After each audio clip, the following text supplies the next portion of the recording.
രോഹിതേട്ടാ, കേരളത്തിന്റെ Shafi Parambil M P ഇനി കേരളത്തിന്റെ മാത്രമല്ല പാൻ ഇന്ത്യൻ ലെവലിലേക്ക് ഉയരുന്നു എന്ന തരത്തിലുള്ള അഭ്യൂഹങ്ങളാണ് ഇപ്പോൾ പുറത്തു വരുന്നത്. യൂത്ത് കോൺഗ്രസിന്റെ ദേശീയ അധ്യക്ഷ പദവിയിലേക്ക് വരുന്നു എന്നാണ് ഇപ്പോൾ കിട്ടുന്ന വിവരം. ഇതിൽ എത്രത്തോളം വാസ്തവമുണ്ട്? അല്ല, എത്രത്തോളം വാസ്തവമുണ്ട് എന്ന ചോദ്യത്തിന് കൃത്യമായ ഒരു ഉത്തരം പറയാൻ എൻ്റെ കയ്യിലില്ല. പക്ഷെ അതിനുള്ള സാധ്യതകൾ തള്ളിക്കളയാൻ സാധിക്കില്ല എന്നുള്ളതാണ്. കാരണം കേരളത്തിന്റെ ഷാഫി പറമ്പിലെന്ന് മേഘ അഭിസംബോധന ചെയ്തതിനുള്ള എനിക്ക് എതിർപ്പുണ്ട്. ഷാഫി പറമ്പിലിന്റെ പ്രവർത്തന മേഖല വടകരയിൽ നിന്നുള്ള ജനപ്രതിനിധി എന്ന നിലയിൽ ഇപ്പോൾ ഡൽഹിയിലാണ്. സ്വാഭാവികമായും മെമ്പർ ഓഫ് പാർലമെന്റ് എന്ന നിലയിൽ ഇന്ത്യയിലെ 28 സംസ്ഥാനങ്ങളിലും അദ്ദേഹത്തിന് വർക്ക് ചെയ്യാനുള്ള എല്ലാ സാധ്യതകളുമുള്ള ഒരു പാൻ ഇന്ത്യൻ നേതാവായി തന്നെ ഷാഫി പറമ്പിൽ വളർന്നിരിക്കുന്നു എന്നത് നമുക്ക് തള്ളിക്കളയാൻ സാധിക്കില്ല. അത് മാത്രമല്ല, സ്വാഭാവികമായും നമുക്കറിയാം KSU കാലഘട്ടത്തിൽ NSUവിന്റെ നേതൃത്വത്തിൽ ഉണ്ടായിരുന്ന ഒരാളാണ് ഷാഫി പറമ്പിൽ. അദ്ദേഹത്തിന്റെ പ്രവർത്തന മേഖല ഇന്ന് ഡൽഹിയാണ്. യൂത്ത് കോൺഗ്രസിന്റെ തന്നെ ദേശീയ ജനറൽ സെക്രട്ടറിയായി അദ്ദേഹം പ്രവർത്തിച്ചിരുന്ന സമയത്ത് ഓൾ ഇന്ത്യ തലത്തിൽ 28 സംസ്ഥാനങ്ങളിലെയും സമരമുഖങ്ങളിൽ സജീവമായി ഉണ്ടായിരുന്ന ആളാണ് ഷാഫി പറമ്പിൽ. ഇതിനും അപ്പുറത്തേക്ക് നമ്മൾ മനസ്സിലാക്കേണ്ടുന്ന കുറേ കാര്യങ്ങളുണ്ട്. ഇപ്പോൾ യൂത്ത് കോൺഗ്രസിന്റെ ഇപ്പോഴത്തെ ദേശീയ അധ്യക്ഷൻ ഉദയ് ഭാനു ചിപ്പ്, അദ്ദേഹം 1 വർഷവും 2 മാസവും പൂർത്തീകരിക്കുകയാണ് ഈ മാസത്തോടു കൂടി. അപ്പോൾ സ്വാഭാവികമായിട്ടും അവിടെ ഒരു മാറ്റം ഉണ്ടാകേണ്ട സാധ്യതകൾ നമ്മൾ മനസ്സിലാക്കണം. ദേശീയ രാഷ്ട്രീയത്തിൽ ഒരു BJPയുടെ വലിയ കടന്നുകയറ്റം നമ്മൾ എല്ലായിടവും കണ്ടുകൊണ്ടിരിക്കുകയാണ്. ഇത് അടുത്തതായി തിരഞ്ഞെടുപ്പ് നടക്കാൻ പോകുന്ന സംസ്ഥാനത്തിൽ ഏറ്റവും പ്രധാനപ്പെട്ടത് കേരളം തന്നെയാണ്. അടുത്ത സംസ്ഥാന തിരഞ്ഞെടുപ്പ് നടക്കാൻ പോകുന്നത് കേരളത്തിലാണ്. ത്രിതല പഞ്ചായത്ത് തിരഞ്ഞെടുപ്പിൽ പോലും ദേശീയ തലത്തിൽ എങ്ങനെയാണ് കോൺഗ്രസ് നോക്കിക്കാണുന്നത് എന്ന് രാഹുൽ ഗാന്ധിയുടെയും മറ്റുള്ളവരുടെയൊക്കെ പ്രതികരണങ്ങൾ വന്നപ്പോൾ നമ്മൾ കണ്ടതാണ്. കൃത്യമായി സംഘടനാ ചുമതലയുള്ള ദേശീയ ജനറൽ സെക്രട്ടറി ആയിരിക്കുന്ന KC വേണുഗോപാൽ, മലയാളി കൂടിയായ KC വേണുഗോപാൽ അവിടെ ഇരുന്നുകൊണ്ട് കൊടുക്കുന്ന KPCC കൊടുക്കുന്ന നിർദ്ദേശങ്ങളും താഴെത്തട്ടിലെടുക്കുന്ന നേതാക്കന്മാർക്ക്, അതായത് അർഹിക്കുന്നവർക്ക് പരിഗണന കൊടുത്തുകൊണ്ട് സ്ഥാനാർത്ഥി നിർണയത്തിൽ പോലും AICC കൃത്യമായി ഇടപെട്ടു പോകുന്ന ഒരു സംവിധാനത്തിലൂടെയാണ് കേരളത്തിലെ രാഷ്ട്രീയ പ്രക്രിയ നടന്നുകൊണ്ടിരിക്കുന്നത്. അതുകൊണ്ട് തന്നെ യുവാക്കളെ ചലിപ്പിക്കേണ്ടുന്ന ഒരു ഉത്തരവാദിത്വം യൂത്ത് കോൺഗ്രസിനുണ്ട്. അതായത് പുതുതലമുറ കോൺഗ്രസിൽ നിന്ന് അകന്നു പോകുന്നു എന്നൊരു വാദം കഴിഞ്ഞ കുറേ കാലമായിട്ട് DYFIക്ക് അവരുടേതായ ഒരു ബെൽറ്റിനെ ഉണ്ടാക്കിയെടുക്കാൻ സാധിക്കുന്നുണ്ട്. അതുപോലെ തന്നെയാണ് RSSലൂടെ അല്ലെങ്കിൽ ABVPയിലൂടെ യുവമോർച്ചയിലൂടെയൊക്കെ പുതിയ യുവാക്കളെ ആകർഷിക്കാനുള്ള സംവിധാനങ്ങൾ BJPക്കും ലക്ഷ്യം വെച്ച് മുന്നോട്ട് പോകുന്നുണ്ട്. അപ്പോൾ ദക്ഷിണേന്ത്യയിൽ നിന്ന് ഒരു നേതാവിനെ ദേശീയ തലത്തിലേക്ക് കൊണ്ടുവന്ന് ദേശീയ പ്രസിഡന്റ് ആക്കാനുള്ള ഒരു ആലോചന AICC തലത്തിൽ നടക്കുന്നുണ്ട് എന്നാണ് കിട്ടുന്ന വിവരങ്ങൾ.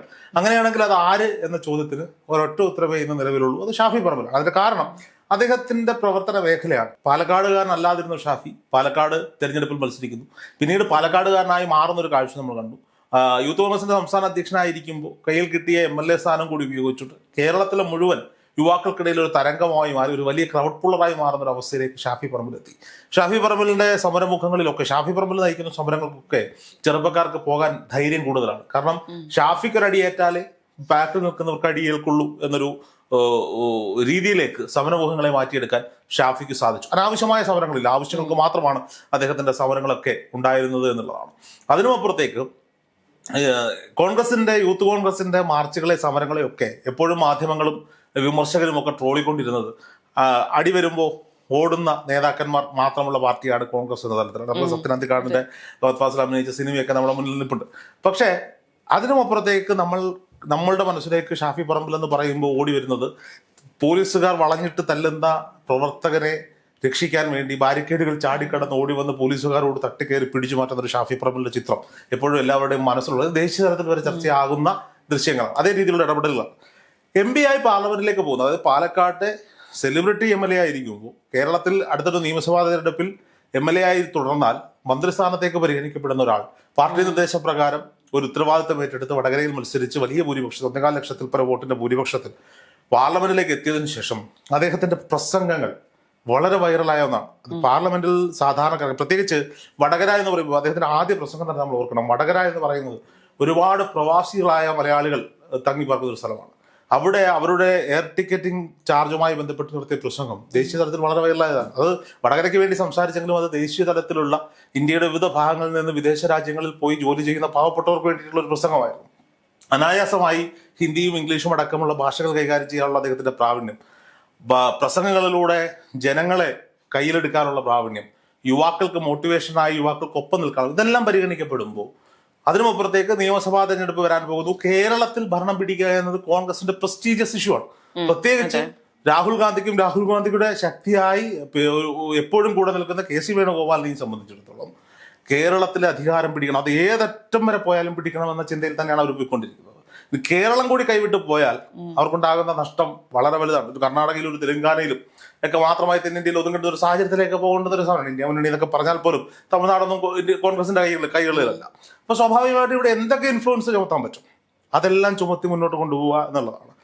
ഷാഫി പറമ്പിലിനോട് ഇങ്ങനെ ഒരു ഉത്തരവാദിത്തം ഏറ്റെടുക്കാൻ പറഞ്ഞാൽ ഷാഫിക്ക് ഇടം വലം നോക്കാതെ അത് ഏറ്റെടുക്കും. കാരണം ഒരു സംസ്ഥാന അധ്യക്ഷ പദവി ഒഴിഞ്ഞപ്പോൾ അവിടേക്ക് വന്ന പോസ്റ്റിൽ ഷാഫി പറമ്പിൽ വെച്ച ആൾ, ഷാഫി പറമ്പിലിന്റെ MLA സ്ഥാനത്തിന് പകരം വെച്ച ആൾ ഉണ്ടാക്കിയെടുത്തിരിക്കുന്ന ഒരു ഡാമേജ് ഉണ്ട്. ഒരു പേര് ഷാഫിക്ക് അടക്കം ഉണ്ടാക്കിയെടുത്തൊരു ഡാമേജ് ഉണ്ട്.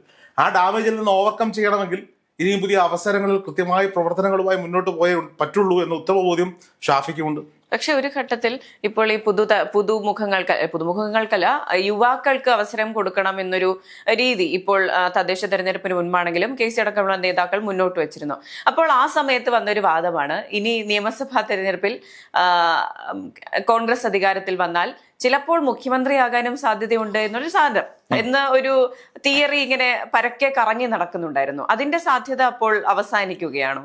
അല്ല, ഒരു കാരണവശാലും ഈ നിയമസഭാ തെരഞ്ഞെടുപ്പിൽ ഷാഫി അടങ്ങുന്ന രണ്ടാം നിര, കോൺഗ്രസിന്റെ ഇപ്പോൾ അദ്ദേഹം മുൻനിരയിലാണെങ്കിൽ പോലും പ്രായത്തിൽ രണ്ടാം നിരയിലാണ്. അവർക്കുള്ള അവസരങ്ങളിലേക്കൊക്കെ പിന്നീട് എത്തുകയുള്ളൂ. എന്തായാലും അങ്ങനെ ഒരു സാധ്യത വെറുതെ നമ്മൾ പറയാൻ വേണ്ടി എന്തെങ്കിലുമൊക്കെ പറഞ്ഞു പോയിട്ട് കാര്യമുണ്ടോ?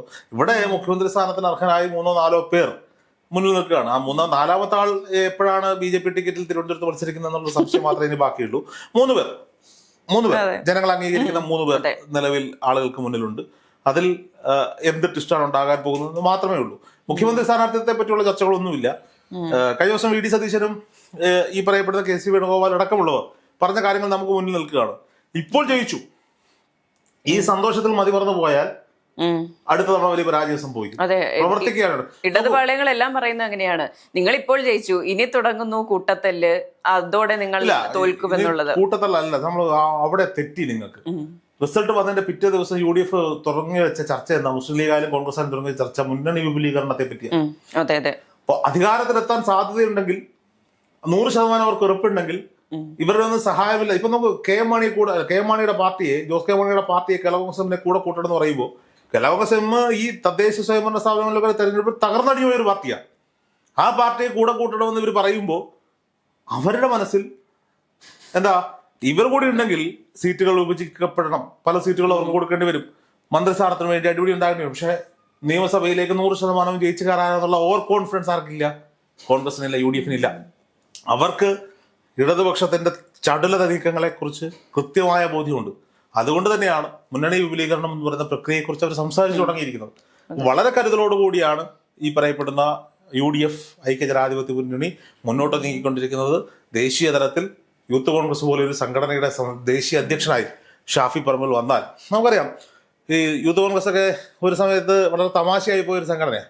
രാഹുൽ ഗാന്ധി യൂത്ത് കോൺഗ്രസിന്റെ അധ്യക്ഷനായി വരുമ്പോഴാണ് അതിന് വീണ്ടും ഒരു എനർജി ലഭിക്കുന്നത്. ഞാൻ യൂത്ത് കോൺഗ്രസ്സുകാരനാണ് എന്ന് ഓരോ ആളുകൾക്കും പറയാനുള്ള ഒരു ആത്മധൈര്യം, അഭിമാനത്തോടെ പറയാനുള്ള ഒരു ആർജവം ഉണ്ടാക്കി കൊടുത്തത് രാഹുൽ ഗാന്ധിയുടെ ദേശീയ അധ്യക്ഷ പദവിയാണ്.